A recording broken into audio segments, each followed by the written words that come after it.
हमने गलती कर दिया हिंदू राष्ट्र बन करके, हम बहुत भारी गलती। माहौल इस समय बीजेपी का अच्छा है और बीजेपी ही सीट जीतेगी। बताइए, कोई और सरकार में पेपर लीक हुआ था? पुलिस प्रशासन आपकी, हाँ, डीएम एसपी कलेक्टर सब आपकी। बीजेपी को लोग पसंद करते हैं, उसकी योजनाएं लोगों को अच्छी लगती हैं। माहौल तो भाजपा का, लेकिन जीतेगा नहीं। पहले से बहुत कुछ अच्छा बदलाव हुआ है। युवा जिस पार्टी को सपोर्ट करेगा वही जीतेगा। बीजेपी का जब भी स्टैंड होता है हिंसा भड़काना और ये धार्मिक हिंसा भड़काना, किसी न किसी से हर मामले में धर्म को तो घुसा ही देते हैं। बसपा अम्बेडकर नगर का विकास किया है, करेगा। शेखर और मायावती जैसा कोई आवाज उठाने वाला नहीं। नमस्कार, मैं आपके साथ अंजना और आप देख रहे हैं टीवी 24 न्यूज लाइव। आइए बढ़ते हैं इस वक्त की बड़ी खबर की ओर। चुनाव जब आता है तो एक बार सरगर्मियां पूरी तरीके से तेज हो जाती हैं। जो स्थानीय विधायक, जो भी प्रत्याशी हैं, प्रतिनिधि हैं, जो भी उनके कार्यकर्ता हैं, तमाम लोग क्षेत्रों में घूमने लगते हैं। ऐसे में आपको हम बता दें कि कटहरी में इस वक्त मौजूद है मैं विजय कुमार, टीवी 24 न्यूज से, और हम आ चुके हैं यहाँ पे चुनाव को लेकर सर्वे करने के लिए कि अब की बार किसका माहौल लग रहा है, आपको कौन आगे आ सकता है और जो टक्कर है वो किसके किसके बीच चल रही है। तो आइए मिलते हैं, यहाँ पे कुछ लोग हैं, स्थानीय ग्रामीण हैं, इनसे बात करेंगे। अपना परिचय दीजिए आप। जी, मेरा नाम सुभाष कुमार है। अच्छा, ये क्या लग रहा है आपको? बाद चुनाव तो आप देख ही रहे हैं जी, इस प्रकार से। जी, चुनाव की स्थिति ठीक है और अच्छे तरीके से चुनाव जो है संचालित होता है।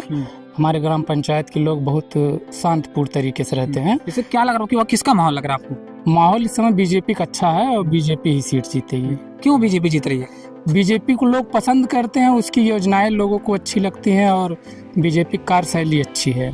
हाँ, तो मतलब क्या आपको ऐसा पसंद आया बीजेपी का?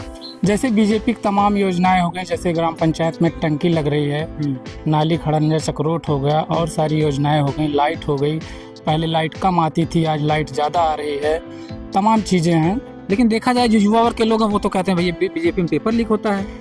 हाँ, तो कुछ ना कुछ तो वो तो आज ही थोड़ी ना लीक होता है। लोग कहते हैं भैया ये आवास, ये जो मिल रहा है, राशन मिल रहा है, इन सब से होने वाला कुछ नहीं है। तो जब रोजगार मिल जाएगा तो नहीं, वो सही है, लेकिन आज आवास भी मिल रहा है लोगों को और इसके बाद क्या कहते हैं, पहले की अपेक्षा ज़्यादा आवास मिल रहा है और आज पहले से बहुत कुछ अच्छा बदलाव हुआ है। इसलिए लोग बीजेपी को पसंद कर रहे हैं, हम लोग बीजेपी के साथ हैं। किस मुद्दे को लेकर आप वोट करने वाले हैं? बीजेपी को मतलब कार्यशैली अच्छी है, कार्यशैली अच्छी है, विचारधारा अच्छी है, काम करने का तरीका अच्छा है। ठीक, क्या नाम भैया आपका? अंकित कुमार। अच्छा, कहाँ के रहने वाले आप? कोरमीडी। अच्छा, क्या लग रहा है आपकी बार किसका माहौल है? माहौल तो भाजपा का, लेकिन जीतेगा नहीं। क्या लगा, क्यों नहीं जीतेगा? माहौल जब है तो क्यों नहीं जीतेगा? हम यहाँ पे काम नहीं कराते हैं ना। काम नहीं हो पा रहा है। तो जैसे सरकार तो तमाम में अभियान चलाया जा रही है कि आवास दे रहे हैं, खड़ंजा बन रहा है, रोड गड्ढा मुक्त सड़कें कर दिया जा रहा है, काम वो तो हर सरकार में होता है ना, इसी में थोड़ी हो रहा है। सही बात है कि नहीं? सही है। तो लेकिन लोग तो दावा कर रहे हैं भैया हमारी सरकार तमाम योजनाएं चला रही है, युवा आवास का चल रहा है। युवा जिस पार्टी को सपोर्ट करेगा वही जीतेगा। आखिर क्यों युवा नहीं सपोर्ट कर रहा है? पेपर लीक नहीं हो रहा है, देख लीजिए। अभी तो पेपर लीक हुआ था, इसके बाद फिर से यूपी पुलिस का भर्ती पेपर हुआ तो उसमें तो नहीं लीक हुआ। ये बताइए, कोई और सरकार में पेपर लीक हुआ था? नहीं हुआ था ना। सरकार तो कहती भैया हम नहीं कराते, हम तो पूरा प्रशासन टाइट करते हैं। कैसे प्रशासन टाइट था? टाइट था तो लीक कैसे हुआ? तो क्या लग रहा है आपकी बार की, मतलब अब की बार कौन अब की यहाँ से अमित कुमार वर्मा जीतेंगे बसपा से। क्या उनसे उम्मीद कर रहे हैं आप? उम्मीद उनसे अच्छी है उम्मीद। मतलब कि क्या आपको लग रहा है कि अब की बार वही आएंगे? हाँ।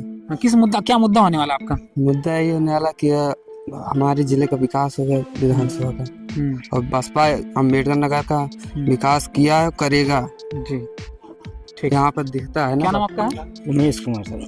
क्या लग रहा है आपको अब की बार चुनाव किस तरीके से देख रहे हैं आप? चुनाव तो ठीक ठाक ही चलेगा हमारे यहाँ पर। मतलब चुनाव को लेकर के कभी भी इस तरीके का हल्ला दंगा जैसी कभी स्थिति नहीं बनी, ना हम उम्मीद करते ना भविष्य में कभी बनेगी। अब की बार क्या माहौल लग रहा है, कौन आ सकता है? माहौल तो देखिए सर, हमारे यहाँ पे मतलब बसपा का और क्या नाम आज़ाद समाज पार्टी, चंद्रशेखर साहब भी, और ये क्या नाम भाजपा, यहाँ पर तीनों लोग रैलियाँ कर चुके हैं। लेकिन जिस तरीके से अभी हाल फिलहाल में अभी जल्दी में ही हमने देखा इन तीनों रैलियों को, जिस तरीके से चंद्रशेखर साहब की रैली में बिना किसी यानी बिना किसी सुविधाओं के लोग अपने पैसे से खुद चल करके बड़ी दूर दूर की संख्या बड़ी दूर दूर से आए हुए थे। और ये समझ लीजिए उनको देखने के बाद ऐसा नहीं, अगर आप भी होते तो देखते उनमें इतना जोश था कि ये समझ लीजिए उतना जोश किसी को पैसा देकर भी आप नहीं ला सकते, इतना उत्साह था चंद्रशेखर साहब की रैली में। और बाकी देखे हैं फिर लोग आता है मतलब बाकी की रैली में आते हैं, फिर सुनते हैं, देखते हैं, फिर चले जाते हैं। जानते ही उनका जो रवैया है, अभी चुनाव हो जाएगा तो उसके बाद फिर वही अपना रीति रिवाज अपनाएंगे। फिर अभी प्रेजेंट टाइम में देखिए, चाहे जहाँ पर भी भाजपा की सरकार है वहाँ पर आप देखिए कि ये समझ लीजिए अभी दिन प्रतिदिन कहीं मतलब आप देख लीजिए कहीं ना कहीं तो हत्या हो रही है। दलित समाज या ओबीसी समाज की हर दिन हत्या हो रही है, लेकिन उस पर आप देखेंगे कोई भी मतलब सरकारी न्यूज़ चैनल वाला, हमें पता नहीं आप सरकारी न्यूज़ चैनल वाले हैं या नहीं है, लेकिन सरकारी न्यूज़ चैनल पे उसको कहीं नहीं दिखाया जाता है। अगर और ये अभी भाई साहब ये बोले अंकित नाम का लड़का था, वो बोला कि क्या नाम है, पेपर लीक होने की घटना आती है। अब पेपर लीक होने का मतलब यही है कि भाई इसमें कहीं ना कहीं प्रशासन का उसकी जो शासन व्यवस्था है उसमें कमी है। पेपर लीक हो कैसे जा रहा है, जहाँ पर ये मतलब कि ये जो जमा होता है वहाँ पर पूरी की पूरी फुल ये समझ लीजिए चाक चौबंद रहता है। वहाँ के फुल क्या बोलते हैं इसमें प्रशासन का वहाँ पे पूरा का पूरा बहुत अच्छे तरीके से वहाँ पे शासन होता है। लेकिन इसके बावजूद भी क्यों कैसे लीक हो जा रहा है, कहीं ना कहीं इसमें किसी न किसी तरीके का जो लीक करवाने वाले हैं इसमें कहीं ना कहीं घुसपैठ जरूर है। तो हम यही चाहते हैं कि भैया अगर जो भाजपा की सरकार है वो तो कहती है भैया ये विपक्ष वाले हमको निशाना बनाने के लिए ही पेपर लीक करवा देते, उसी विपक्ष कैसे लीक करवाएगा भाई?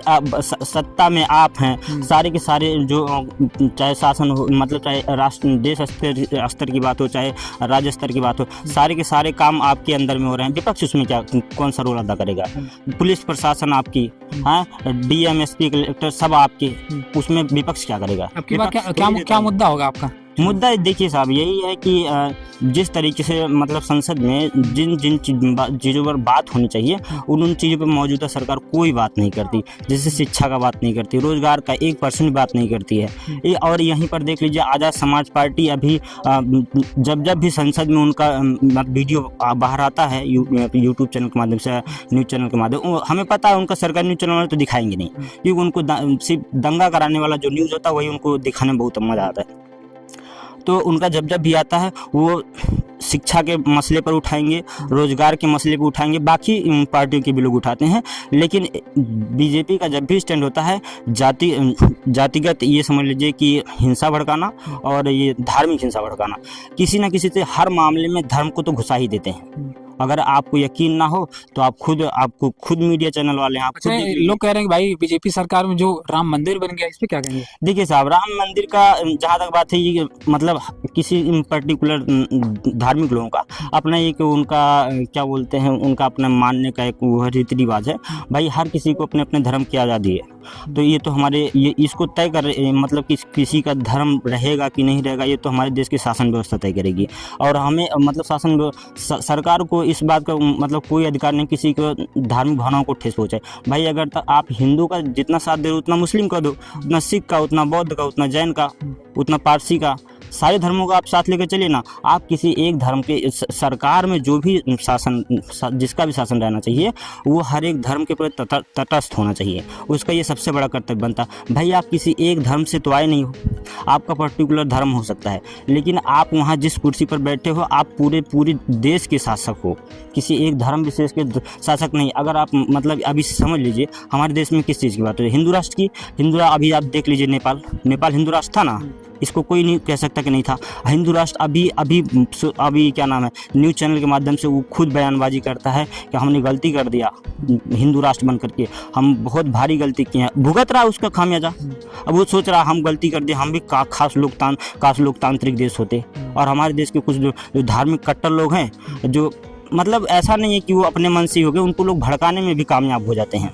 भाई जो बेचारे पढ़े लिखे नहीं है या कम पढ़े हैं उनको लोग ये बड़े मतलब समझ लीजिए इमोशनल टाइप के होते हैं। इनको किसी भी धार्मिक मुद्दे पर जातिगत मुद्दे पर भड़का दो और कहीं हिंसा करवा दो, अपना खुद साइड में होकर के मजे लो। यही हो रहा है हमारे देश में, और क्या हो रहा है।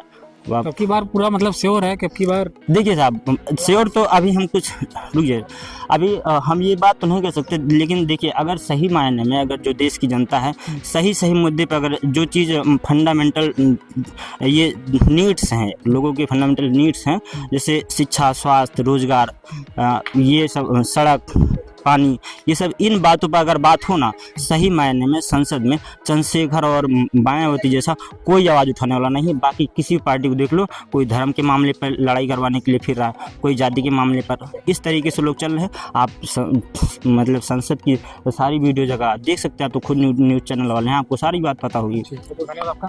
खबरों में अब तक के लिए बस इतना ही, फिर मिलते हैं एक ऐसे ही बड़ी खबर के साथ। अब तक के लिए नमस्कार और देखते रहिए टीवी 24 न्यूज लाइव। अगर आपको वीडियो पसंद आया हो तो लाइक करें व शेयर करें। ऐसे ही लेटेस्ट अपडेट पाने के लिए बेल आइकन प्रेस करना ना भूलें। अगर आप हमें फेसबुक या फिर इंस्टा के माध्यम से देख रहे हैं तो हमारे पेज को फॉलो जरूर करें। धन्यवाद।